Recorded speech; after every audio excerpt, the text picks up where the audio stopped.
Welcome back to Mind Over Masculinity, the show where we cut through the noise around success, leadership, and mental health, and talk about what it really means to lead with purpose and peace of mind. I am Sayan, and tonight we are diving into a topic that quietly is breaking down men, leaders, and teams across the world. Yes, it's burnout. Our guest, Julia Rock, doesn't sugarcoat it. She's a leadership consultant, executive coach, and TEDx speaker who's been in the trenches herself. After climbing the corporate ladder and leading global teams, Julia learned firsthand what happens when a drive turns into depletion. And today, she helps leaders build workplaces where people don't just survive, they thrive. She has coached over 1,000 professionals, spoken to audiences around the world, and built her message around one powerful truth, which is real leadership isn't about doing more, it's about what matters. So, tonight, we're going to be talking about burnout, fatigue, and in a stressed out environment, making the priority as people and not just the business itself. So, if this sounds relatable to you, sit tight. This one's for you. So, welcome to the show, Julia. It's an absolute honor to have you with us. Thank you so much. I'm so excited to be here. Thank you for the opportunity.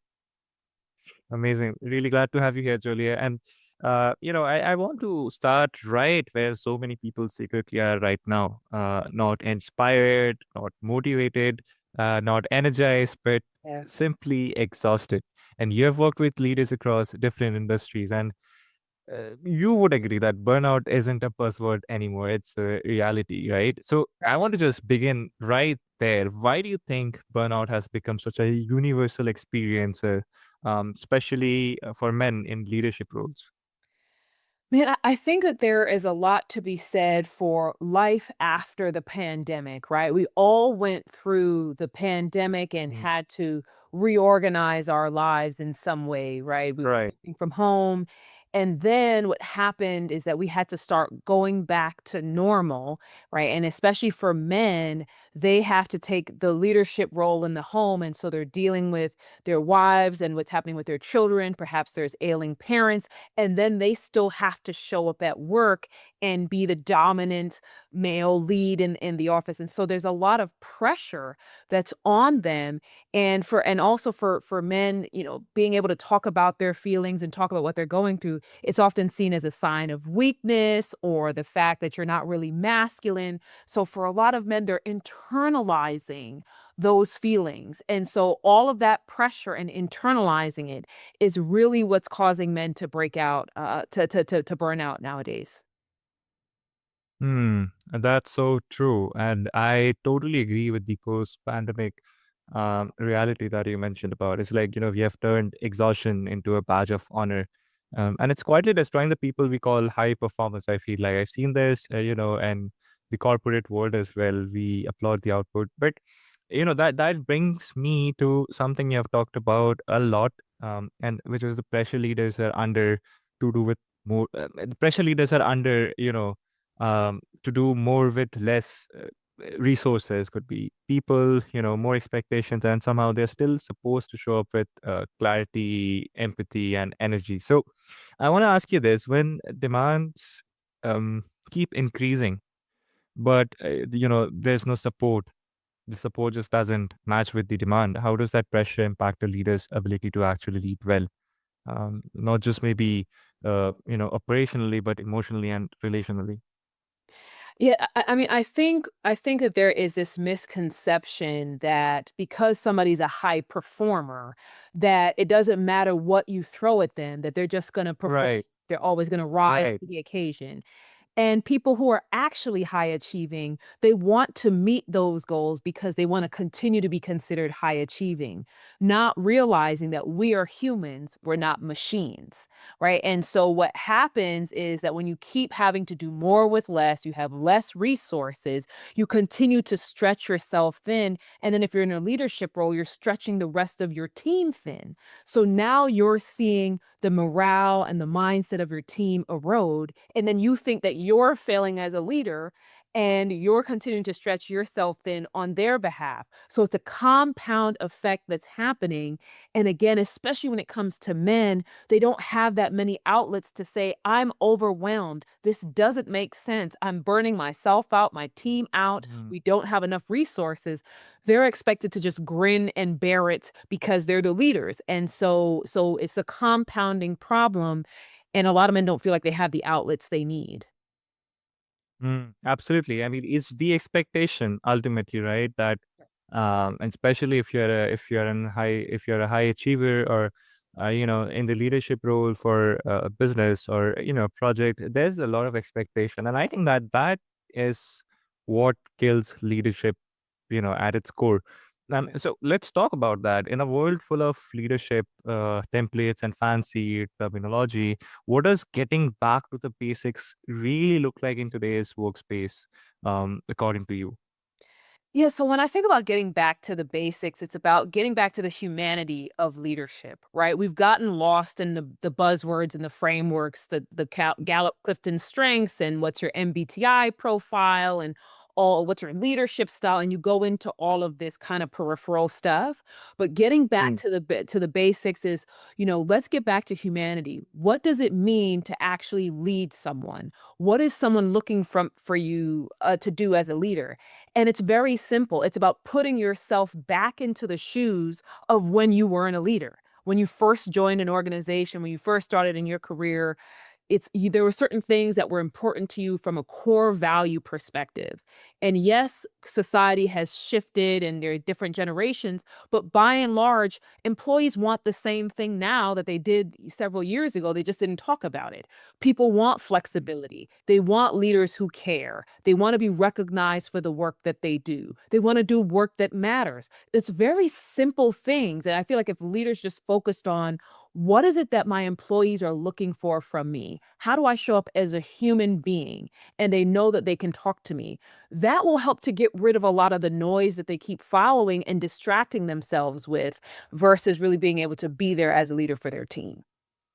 absolutely, absolutely. It's like, the productivity, it's not the only cost, right? It's also emotional and the mental strain that you mentioned about. So I think the next um discussion is the most crucial part of our entire conversation. And so if you're listening to this right now, you would want to, um just sit back and just have a um sit back and just relax, because we're gonna delve deeper into this topic. So let's talk about that side of leadership. How do you help leaders acknowledge their limits without feeling that they're failing?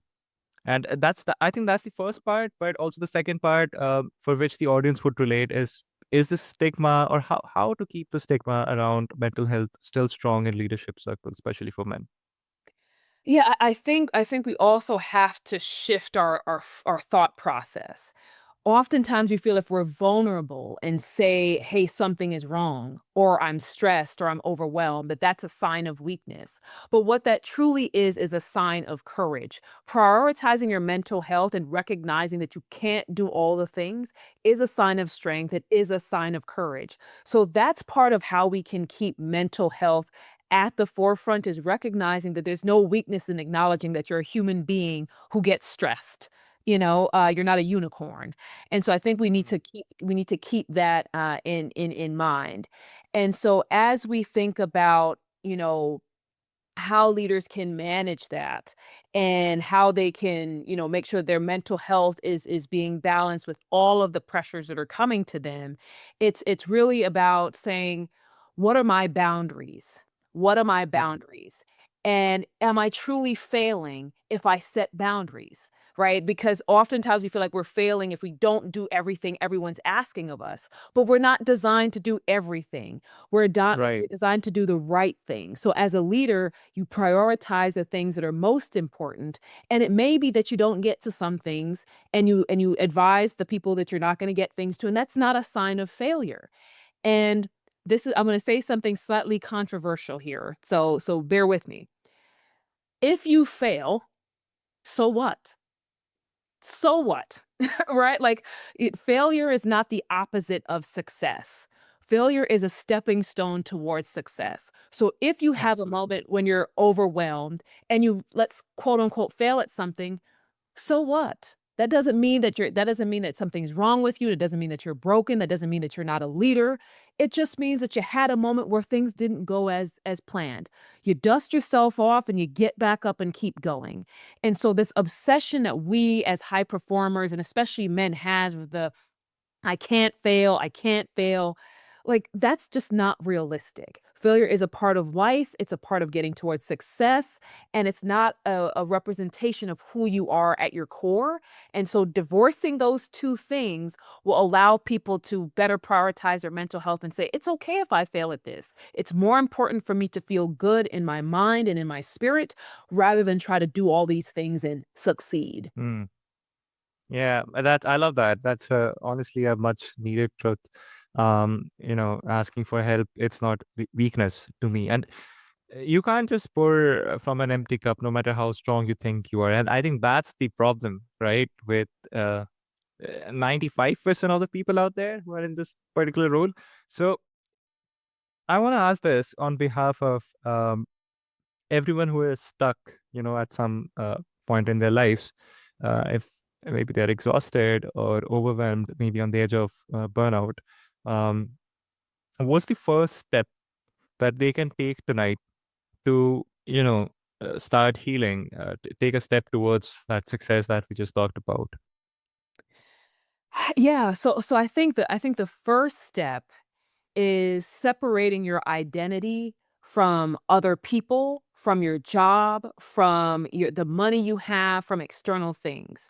It's recognizing that you as a person have value regardless of whatever is happening around you. Because then you're not always going to feel like you need to please people and get things done because you're not tying your worth or self-esteem to that. I would say that's the first step that people can take right now. The second step I would say is taking a reflection point of looking at what does success actually look like to you? Oftentimes, because we come from a certain family or we went to a certain school, we have this vision of what success should mean to us, even though it's not really what we want anymore. It's just like, hey, well, my Right. mom said I have to be a doctor and whatever the case is.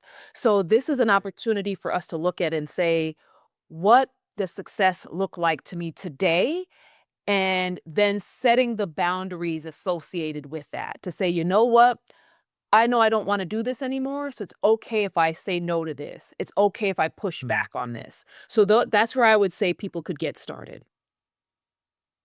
Fantastic, Julia. That's a great way to, put things into perspective. You didn't just talk about burnout. You, I think, reframed leadership in a way that feels sustainable, passionate, and, real.